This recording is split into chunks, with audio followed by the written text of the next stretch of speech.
Right, so welcome everybody. I believe we are at the final round of the day, and normally in every heavyweight boxing championship, the final round is the title bout. So we bring in the biggest player of the day. No pressure on him, Luther Diedericks of SA Business Hub, and Luther has put a book together. And I think he's going to just give us some insights as to what he's learned in his life about perhaps life and business success. So Luther, please introduce us. Where you're going to take us, what road are you going to take us down today? I'm going to hand it over to you for the next 20-30 minutes. Thank you. I've got a very competent technical person in the hands of Gavin that will be handling my slides, because we had an internet outage in the country where I am in Hopefield. So I wasn't sure whether we're going to be live, but fortunately we're back. Luther, sorry, did you send those slides? Because I had never received them.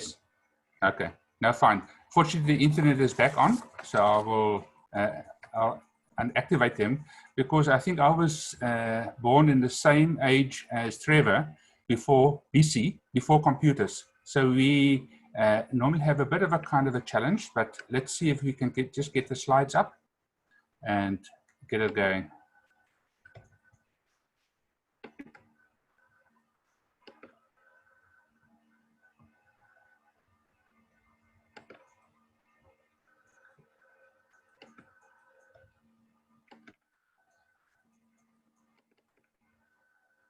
Is the slides visible? Yep. We just put the slideshow on, so it's full page. Is it visible that side? Yes, we've got the Business Hub Unleash South Africa's Entrepreneurial Revolution on. That's correct. Yep. After 35 years in government, civic government, educating myself and learning all aspects of HR, public relations, with the last stage going in organization and work study.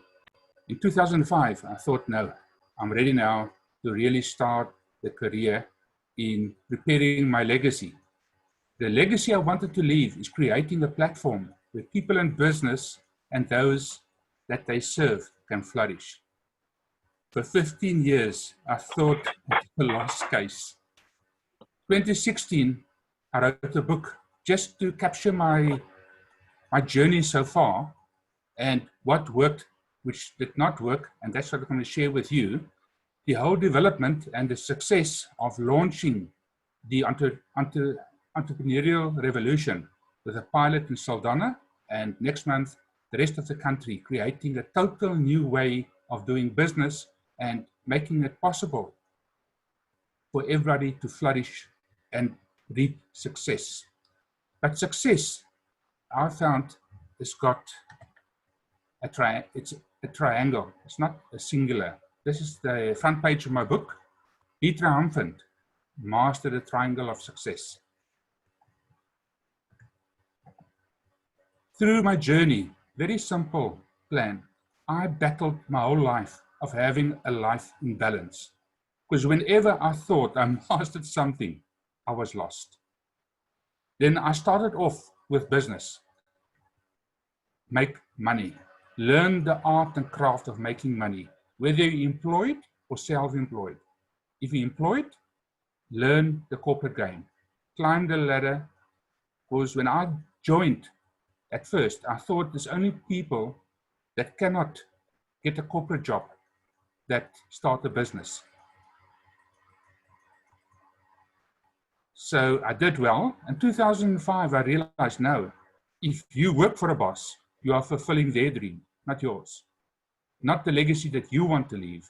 Then in 2005, I took on the challenge to start my own business as a business hub with a keen mind of unleashing the entrepreneurial revolution. I like to challenge stuff and to change stuff and to really bring something new and make a contribution. Whilst making money and learning about business, I realized something is lacking.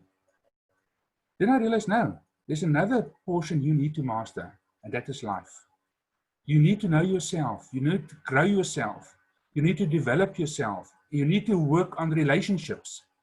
Because why do people that win the lotto, 90% of them is worse off within a year thereafter? Because each one of us has got the capacity to hold wealth. Unless you grow your capacity, unless you grow your capacity to build business, to understand, you understand what business is really about, you will never reach your full potential or the great heights. I'm just going to pose a question. They can just jot it into the answers. I won't see it now. I'll see it a bit later. I was a firm believer that a business can make you rich. Who agrees with that statement? Just say yes or no. I agree. Business can make you rich. Say yes or no. Just give them a few seconds. They can just apply their mind before I unveil the secret. Otherwise, they might crook and have a look at the answer sheet when they answer. Bottom line is, business does not make you rich. That's a fallacy. If you do it well, business makes money.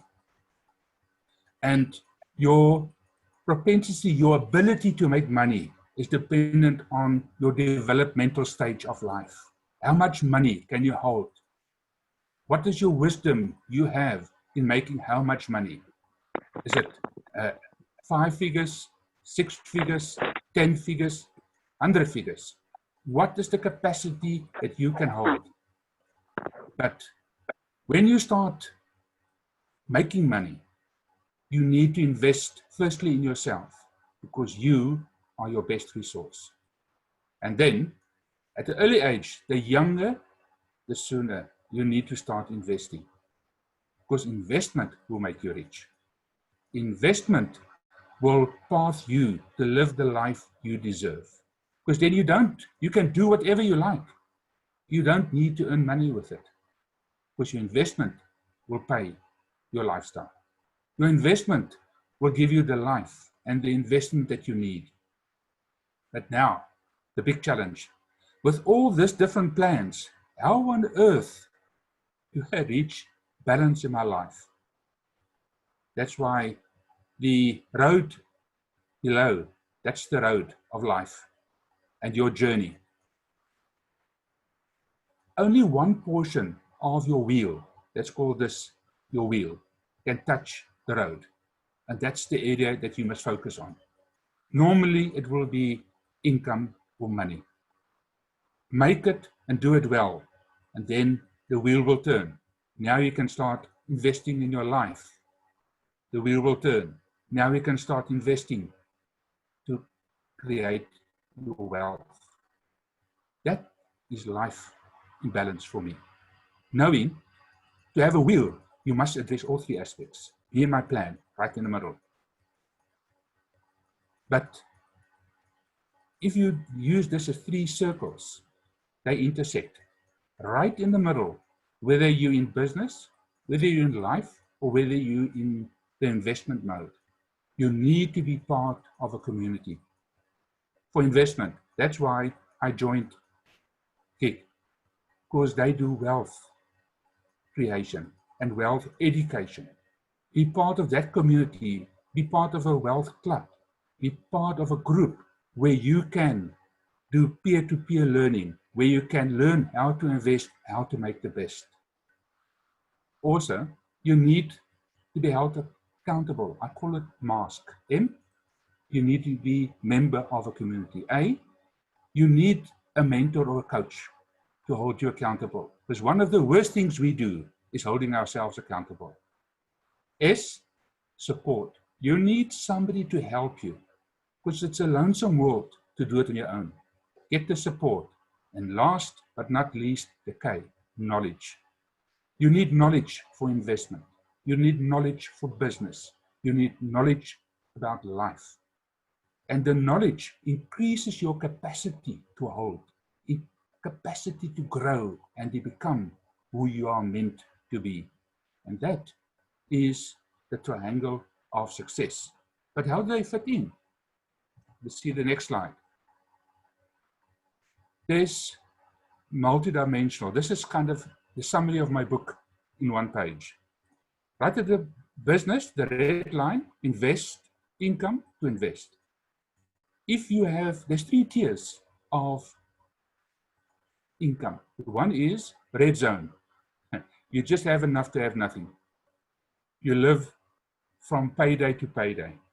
And the only way to get out of that rat race is to invest and grow your investment. And the sooner you do it, the quicker you can grow and develop. Then eventually, the investment will give you the capital to grow and to multiply.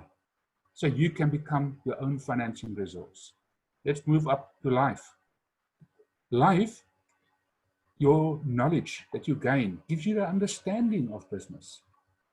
And through investing in your life, you realize your vision or your calling. I believe my calling is to create a business platform for people in business and those that support them to flourish. Going to the other side, your financial life, you need to grow in understanding. And once you have the understanding and you are part of a group, you will grow your investment. You'll be successful. You don't have to make all the mistakes your own. Learn from others and really take hands and share the risk and share the rewards. And that will make you very successful. This and all led to the book that I wrote in more detail that will be available soon. So you can really use this and apply. But this is the first of 5. I realized the book only acts as an introductory journey. I'm going to do another 4, one on business specific. My journey on how I'm going to expand as a business hub into 2,500 hubs, creating 10,000 business opportunities to support business and make at least 100,000 businesses more successful to employ and really give us economic growth so we can lift up our heads again. Next slide. There's all, I don't know, some of you might have heard it. There's 2 notions. Either you be, do, have, or you have, do, be. Sounds like a good tune for a song. Somebody that's got kind of the lyrics can put it. Normally what we do, we want to have, then we'll start doing, and then we become what we want to be. There's another way, in a better way. Be that person that you envisage to be. Start doing what successful people do, and then you will have. Now your journey, normally if I do the journey, if I do the coaching, I do 3 goals. Your 3-year goal, your 1-year goal, and your 3-month goal. Where do you want to be in 3 months' time? Because if you reach that first goal, you will reach your 1-year goal. If you reach your 1-year goal, you will reach your 3-year goals in terms of where you want to be. But now also, within the first month, you'll know, are you taking the steps or are you taking these costly curves? Because everybody would like to make our own mistakes, but it's cost you dearly. See, they move away from the steps. They move away if you're faithful. This is the narrow way. But the human beings like the broad way. They like to go on the sideways and try and experiment something else. But soon you realize, I'm on the wrong track. Come back. You find obstacles and then you have to say, listen, maybe I'm not on the right path. Let me go back to the tried and tested. You might not believe in it at first, but many has traveled this route, has become highly successful. Your plan is tiny steps you're going to take to be successful. It doesn't happen overnight. But if you plan your goal, let me just tell you a story. Some might have heard it. A professor did a survey amongst his students. How many of you work according to goals that you compile? And it was only about 10% really had goals and lived their goals and achieved the goals. A few years later, I think it was 10 or more, they had a reunion. And the same professor was still alive, and it was the same class, and he asked the same question, but just in a different form. I said, how many of you has reached your goals, and what is your wealth in a figure? That 10% that made goals owned more than the other 90%. That really shook me when I heard it for the first time. If you really want to become successful, plan your success. But not only plan it in your business or your income, plan it in your investment, plan it in your life. And then you will have a balanced life. You have a wheel that can take you through to success. Thank you. Open for questions now. Right, I'm looking to unmute myself. Right, any questions there? I'm just going to have a look to see if anyone puts their hands up. Much easier if you bring your pickup, and then I can see if you've put your hands up for a question. Otherwise, was that Tiny putting her hand up there? No, you were scratching your ear, were you, Tiny? Yeah, right. Tiny, you got a question? No. Okay, good. I tell you what I'm going to ask Luther. I'm always interested in the individual's background and history behind the content. In other words, what got them to this particular point where they're able to share their experience and to make inputs and insights available. Who was Luther in his younger days? What was he about? What drove him? I don't know the guy. So where did it come from? So excuse me, Luther, I haven't read the books. I haven't had a look at the background. It would be interesting to know who the guy is. Some people, there's normally the notion, are entrepreneurs born or are they made? Same as, are leaders made or are they born? I am on firm belief that leaders and entrepreneurs can be made, but some people just have a better aptitude or better, like for example, I can run, but I'm sure I run average. I won't be a world record holder. That doesn't mean I cannot run. You must just understand where you are and how fast you can run. I had my first business when I was 10 years old. I don't know how many of these our age will remember. I had a tray that I carried in front of me, and in the movies, I sold the shop next door's chips and chocolates and sweets and cold drinks. And I made the amazing amount of R1 per week. That was my commission. But I could see all the movies I wanted for free. What a bargain. So that was great. And I've been entrepreneurial ever since. But unfortunately, I had nobody to guide me to say, entrepreneur can be a career. It's not for the people that can't get a job. My friend asked me once, I said, you know why, those, I don't know if you who can remember Tony Factor. I think he made standard 3, but he was at that stage a business person par excellence. And my one boss that didn't have qualifications, he says, yes, but why do you need qualifications to become a great boss in corporate? I says, do you think Tony Factor would get a job in the railways? He says, no ways. I said, no option. He had to start his own business because he would not get a job in corporate. We don't have to go that extreme. I believe the more we learn and the more we qualify. When I started SA Business Hub in 2015, I thought I had a master's degree. I had 35 years experience. I think I could walk on water. But when I stepped into the bank managers, because that stage, if you were a settled account, the bank manager personally dealt with your account. I sat in front of him and said, you don't have to stand to attention. I'm an entrepreneur now.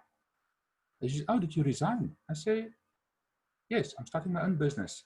He says, when? I say, on Monday. He says, okay, and he moved in front of his computer. He says, do you have a business plan? I said, no, man, you're a bit deaf. I told you, I'm starting on Monday. Give me 6 months and I'll come back to you and say how much money I want. As proud as I was moving into his office, I felt like a worm going out of it. All my accounts, everything was locked that same day. I had to give security for everything I had, or even just to have an account and to have an overdraft. I don't want anybody to go through that. That is quite totally demoralizing, being treated like that. And I want to see the day that if I walk in as an entrepreneur and somebody works in that's a corporate director, they tell the corporate director, sit down, I'm first going to speak to Luther. He's an entrepreneur. This day, it's just the opposite way. It's just, Luther, come back tomorrow. I first want to speak to this director. Or, sorry, we don't deal with you. In these days, I've seen people who are doing the pilot. They just don't need. Less than 50% applied for the grants that's available. And that 50% that applied, 69% was unsuccessful. That's unacceptable. That's why I'm starting with Dick and with Jasper and the group. I'm starting my own bank soon. The pilot, each and every municipality area will have their own bank and give loans to the entrepreneurs. We don't need banks for this. We don't need to jump through so many hoops to get money. You want to apply for a position, Trevor? I've got my hand up for the boss there, but I see Samson has got his mic unmuted. Samson, did you want to come in and ask a question?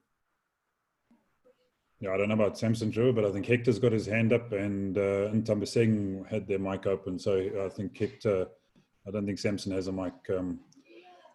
Hector, right. Hector, you were wanting to comment. You got your hand up or not? Hector's looks like he's running around at the moment. And in Ntambiseng, you were wanting to comment on something? No, I'm fine. I couldn't hear at all. So I think my phone was muted. So I think by unmuting, then maybe it might have given a problem. But I saw I was muted anyway by the host. But I'm okay. All right. Thanks. Yeah, this is Hector. Hector here.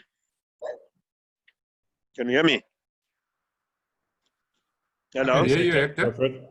Go for it. Oh, thank you very much for the presentation. I just have two questions. I'm running a training and development center for SMMEs and youth. And surprisingly, I never call myself a businessman. I never dreamed to be a businessman. I saw myself working all my years. But now I ended up having a situation where I have to support and give coaching to small businesses in the township. Your business hub, what are the requirements to be part of the hub? Is there any entry fee, membership fee, monthly? And what are the other things that you are targeting to pull for SMMEs? I'm in Soweto Township, and I have some few SMMEs that I'm in process of incubating. But I think the hub can give us a bigger understanding of what we're planning to do. Thank you. Can I answer, Trevor?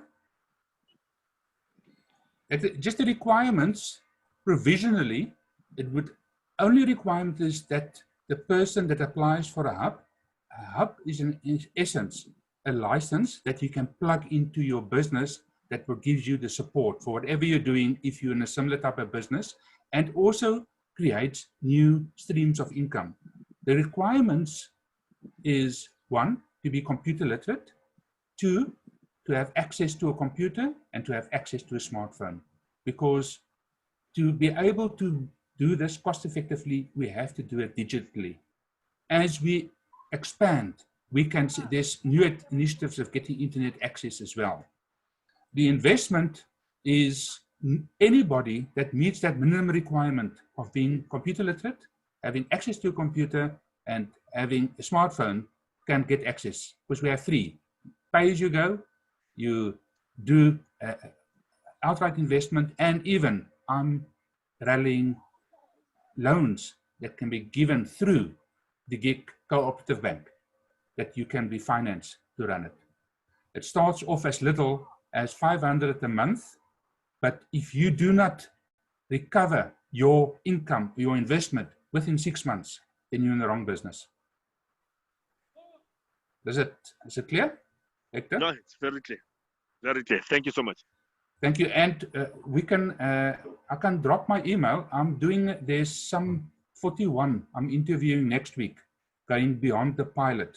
I'm doing an information session nationally. So if you can, I'll put my email address or in the chat. You're welcome. Drop me an email and I'll invite you to the presentation next week. I'll give you information of all the areas that would be available and give you a greater insight in how the project is going to roll out. All right. No, thank you so much. And are you paid to do this type of motivation? No, this is my passion. I have a youth that I'm pulling up for a program that I'll be starting in July. It's about 50 youth. Some are from the Tibet, some are just from Matric. I'm going to be giving them a program for a year, but I also want to educate them on entrepreneurship, which I think but we'll talk after sending me the email. Yes. Thank you so much. 100%. Thank you. And Alrighty. Thank you very much for the effort. We need to take hands, everybody in the field, like Trevor and the Fourways Business Chambers doing. There's more enough space for all of us to take hands and to really make a difference in our country. Because I believe poverty can be eradicated through entrepreneurship. Can I see Motla Pula turns around and says she loves your emphasis on education. And she's probably referring to me, having spent so many years trying to get out a matric. And she's impressed with your master's degree and the 35 years of corporate experience, Luther. I actually want you to just share with us, what did you get your master's in? What was your background there? Okay, let's start off. I did my degree part-time through UNISA.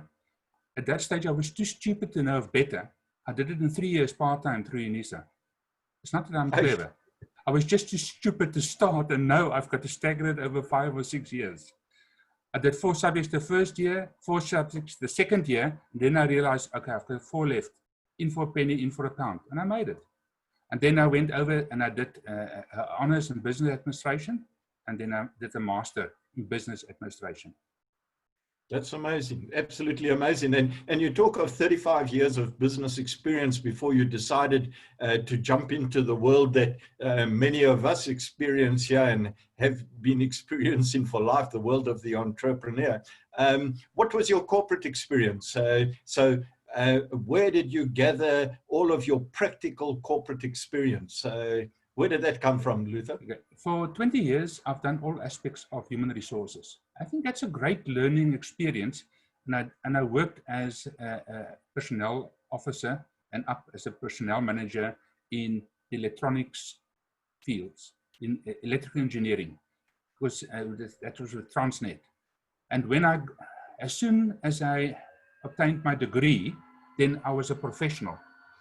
Then I went to Esland Park as trainer to train all the officers of Transnet throughout South Africa, because it was important that you need to be accredited and verified. And then my wife came from Cape Town. I met her when I was in the Navy in Cape Town, and I wanted to go down. The only way I could go down was only to accept promotion to Cape Town. And I took promotion to start the public relations department for Transnet in Cape Town. That was in 1985. Wow, that was quite crazy in terms of going through that. And then I realized, no, but my passion is still in the human resources or the business field.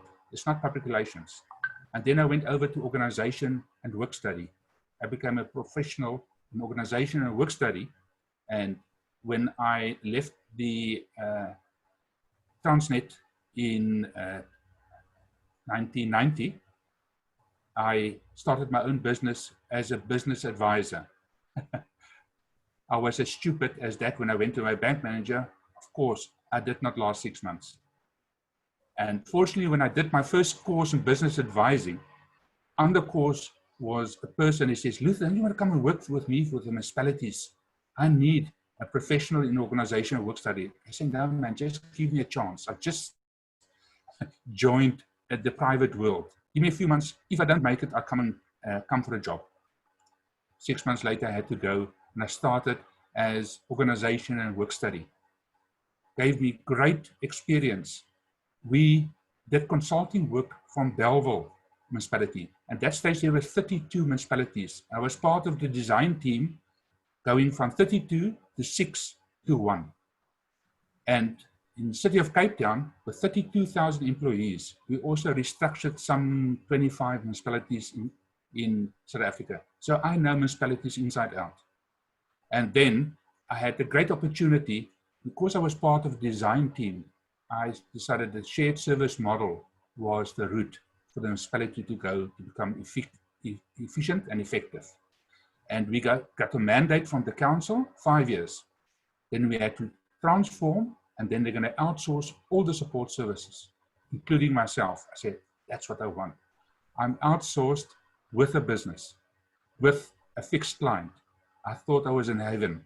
Unfortunately, there was a political regime change, and they did not believe in decentralization. They wanted to centralize everything.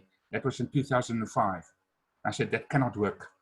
And then I said, now's the time to go into entrepreneurship. And I started as a business hub in 2005 to take it forward from there. The rest is history.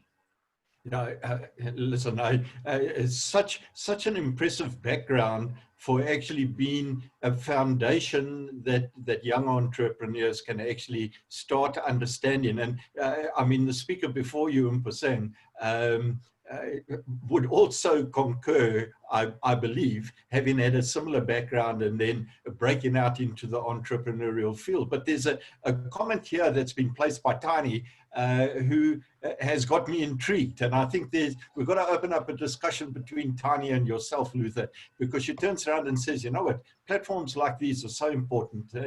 And so I'm sure she's talking about your platform, or I don't know if it's this virtual trade fair platform, but it doesn't matter. We've got to be sharing info. But Tiny makes a comment there of being a retired CEO. So Tiny, I'm intrigued.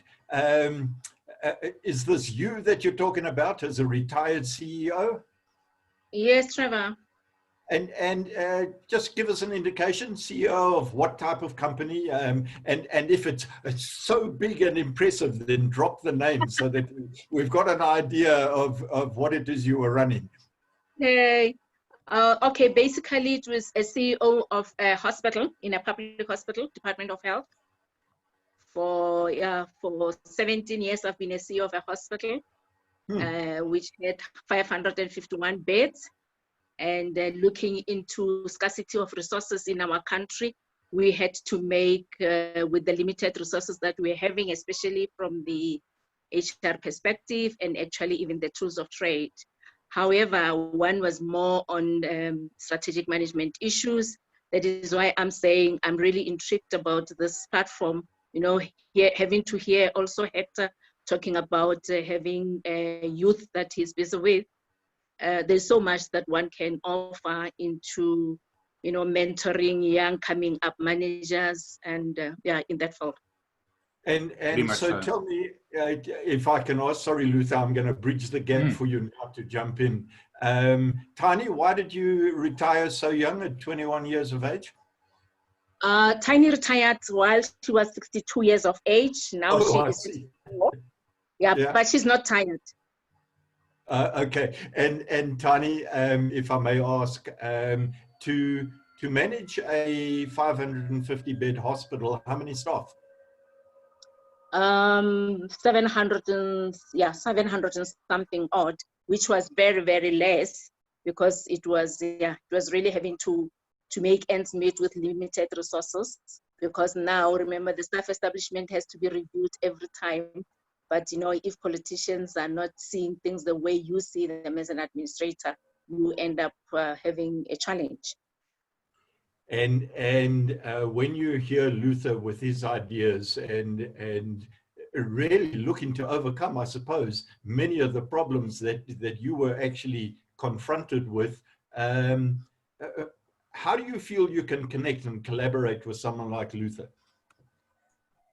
I was actually listening at him, and I was actually going to be interested in the presentation that you were saying to Hector that he can send. That's why I have dropped my email address there, so that maybe Luther can also drop me and just get to listen to the presentations that he was talking about. And whereabouts are you based, Tiny? Tiny, whereabouts are you based? Where do you stay? I'm staying in Pretoria. In Pretoria, just so we know where you are. Luther, sorry, I won't interfere anymore, but I think this is a match made in heaven, and so follow it through. Let's see how you connect and collaborate with someone like this. I need 10,000 people like Tiny if we really want to change South Africa. So I'll definitely, there's room for everybody. It's in terms of people with a passion to change South Africa through entrepreneurship. I'll gladly help them and share with them and learn from them, because I've been, although I'm 66 years old, I've got 120 years experience, because I've worked double time most of the time. I worked full time, I studied part time. I worked full time, I had businesses part time. I normally had 3 or 4 at the same time. And for the past 4 months, I've been putting in 20-hour days to develop this platform. So I did a year's work in 4 months, because that's what we require, because we are in real trouble now.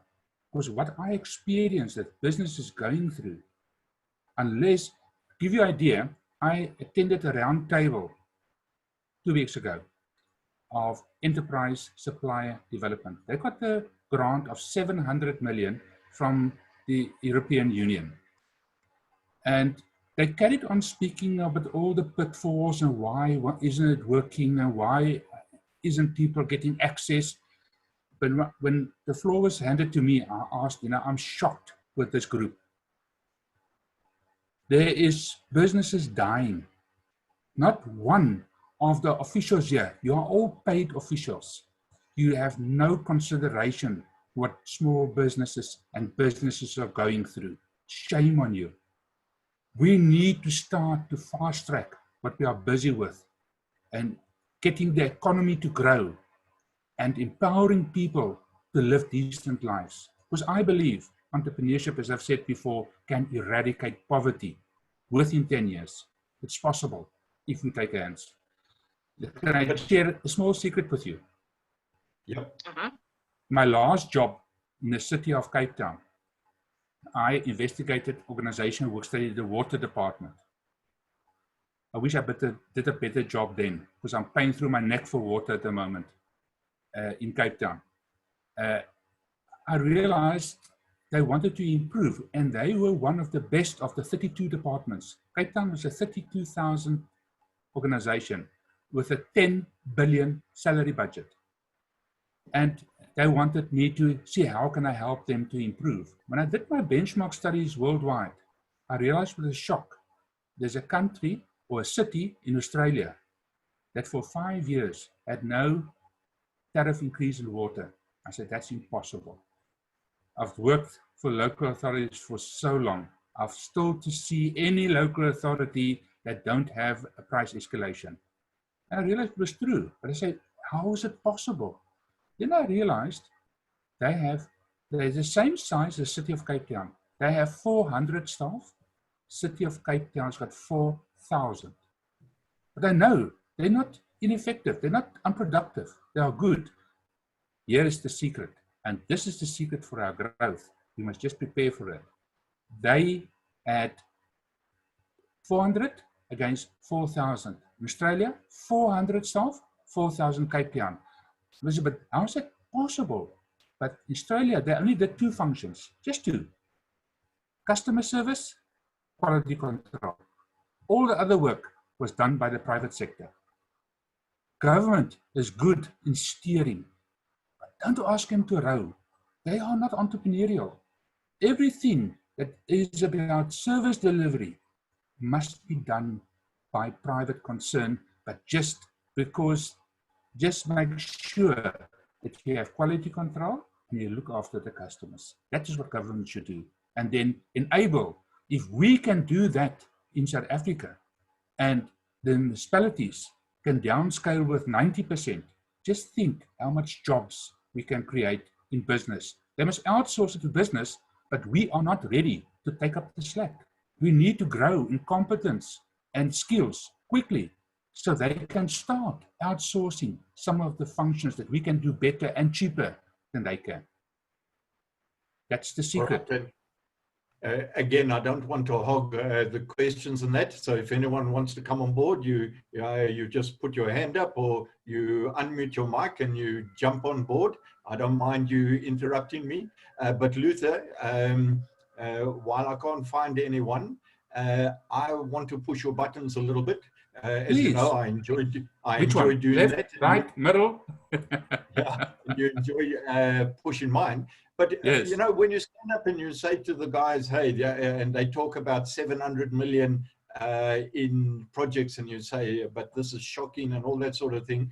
Out of that 700 million, I know if I was on the other side of the stage and a guy had to stand up at the back of the hall and say, oh, this is shocking a whole lot, I would then challenge you. And I would say, okay, how much would you need to make something significant happen? But in reality, don't ask me for a lotto ticket of 700 million.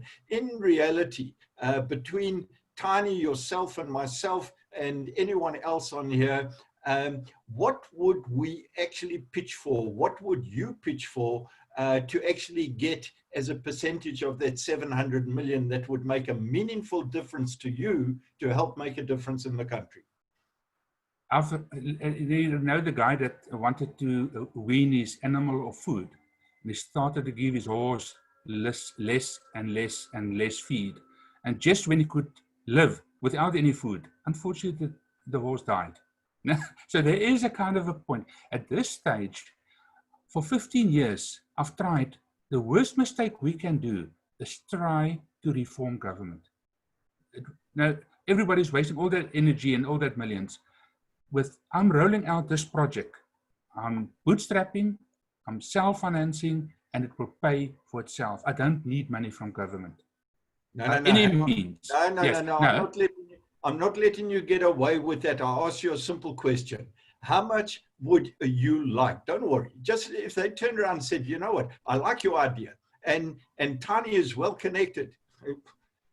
So you don't even know Tiny. I don't even know Tiny. But I would like the 700 million, because I would like to put it in a gig bank and make that available interest-free to businesses, people and business.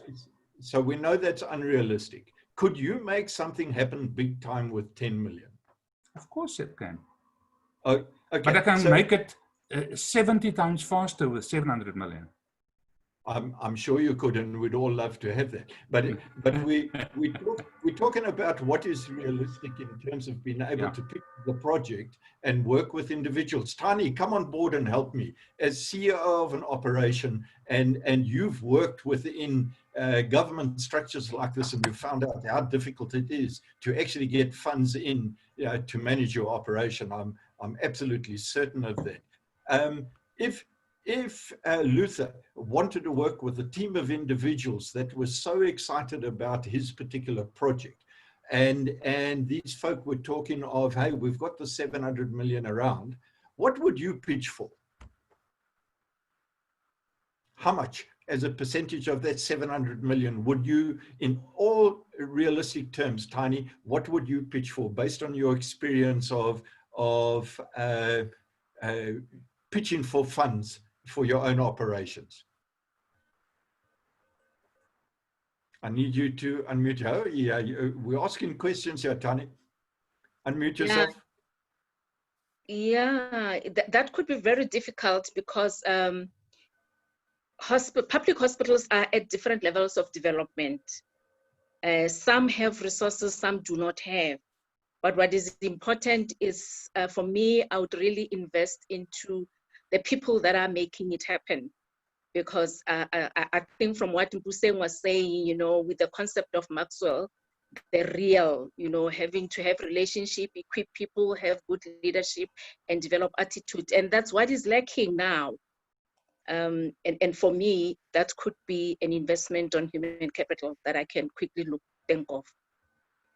So where I'm really trying to get to is trying to get us all to think, because when Luther turns around and says bootstrapping, we all know it's blooming difficult to bootstrap any operation, especially in a country like this, where perhaps we don't have the size of the population that can actually help carry a large enough operation with as big a dream and a vision as Luther has got. And so I'm wanting, in pushing his buttons, I'm actually wanting to push him out of the seat of his operation and put you in the seat. And how would you love to be running his Operation SA Business Hub? And I know you know nothing about it yet, you know, but just based on the sort of vision and little input, how do you like to be sitting in his seat and driving his operation right now, Tani? I think after, with the way of really having to screen the environment and look at, you know, what will be the best strategies to implement, I think one could then be able to sit with Luther and say, where were you and how far do we want to go with what? So, yeah, I think we can take it from that. Trevor, Would you Luther, like to push it? Trevor, there are a couple of other people who've been trying to get a word in edgewise. So thank you. Okay, you point to them, please. To give them a little bit of a chance. So I think Hector, you had your hand up, and then D, you are unmiked as well. So Hector, if you want to go, and then we'll go across to D.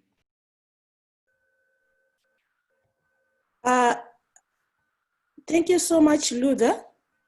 Actually, I know you from Cape Town. I was in Indonesia with your son when we did leadership in small businesses. So yes. The World Dynamics teams. Okay. To me, there is a critical gap in the country. If you look at all these incubators that are there, what is the standard measure of impact of the small businesses that are being mentored, developed, or supported? We don't seem to have information of how successful we are so that we can get a model to measure. There is so much isolation on exactly the same goal. We are developing entrepreneurs. We are developing small businesses, but how are we measuring? That is a critical gap that I'm seeing, that if we are going to really be able to pitch anything to government, you have got to lead with that measure. I've been in developing small businesses.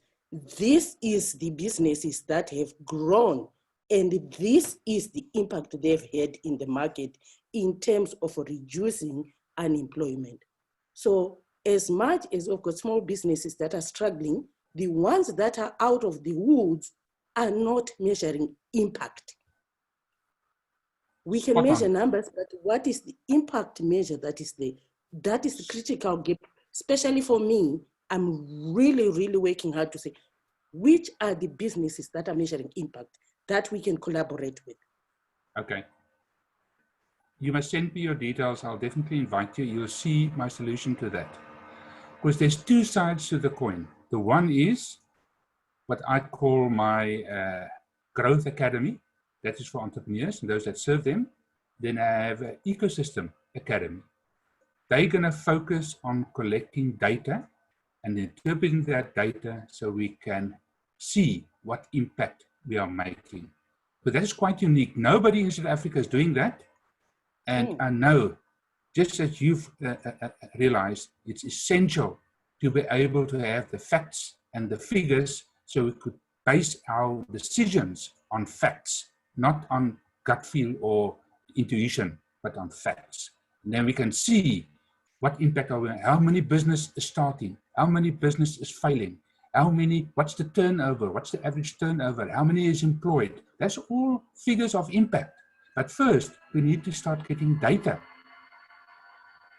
Because all the membership I'm gathering, the only requirement I have, I give them free access to my self-directed learning portal.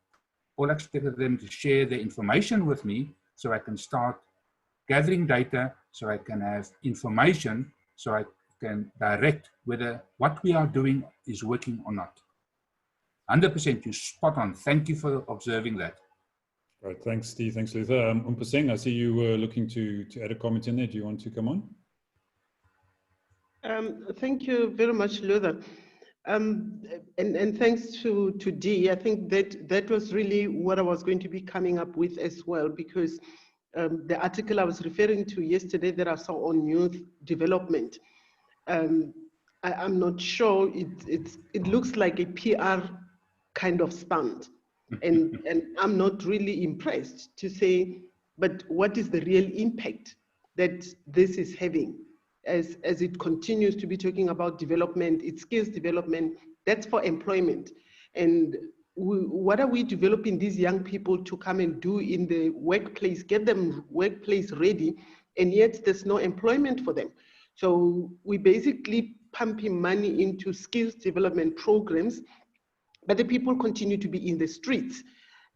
So when are we going to start pumping money into interventions that I'm hearing being talked about here? And my question as well is, you know, how is, even if they are not involved in funding, but how is government being made aware of what is happening? But again, I know I'm asking that question being a South African. Immediately Dee was asking about impact. I thought, with all the corruption that's doing rounds, there's a reason that there wouldn't be inclination towards measuring impact, because it's going to unravel a lot of things. We're already having a lot that's come from the commission, and I think with getting into impact assessment, that's more that will come out of it, that, you know, the projects are really probably not having that much impact. So that would be interesting. I would really would be interested in getting more participation in that kind of discussion. I fully agree with you. Unfortunately, government departments and NGOs, they measure activity, not impact, not the difference. And the funders or the politicians are happy if we are busy with activities, because they know impact is not measured. So they don't ask for that. They believe if you do sufficient impact, then sufficient kind of activities, there should be impact, but that's not necessary. You could be impacting on the wrong things or having activities on the wrong things. And that's why we're starting to gather in data, so we can, if we engage with the government, it won't be on gut feeling, it will be on facts, what's actually happening on the ground, informed by data. Because hopefully soon we will have a business hub in each and every municipality in South Africa, so we can know what's happening in the different regions, the different provinces, so we can then start comparing and learning from each other as well. There's brilliant stuff happening in various provinces, but it's isolated because they don't speak to each other. Now we've become one integrated structure that speak to each other, and we can share our synergy. Great, I believe we're at the end of the day, but Hector had a question, I believe. A quick one, Hector, and then we wrap up. Thank you so much. It's not a question as such, it's a request. Madam Mahano Tiny, with the experience that we're having from hospitals, I won't give the name, but I need your help. I'll be dealing with provincial Gauteng hospitals in the project that I was talking about.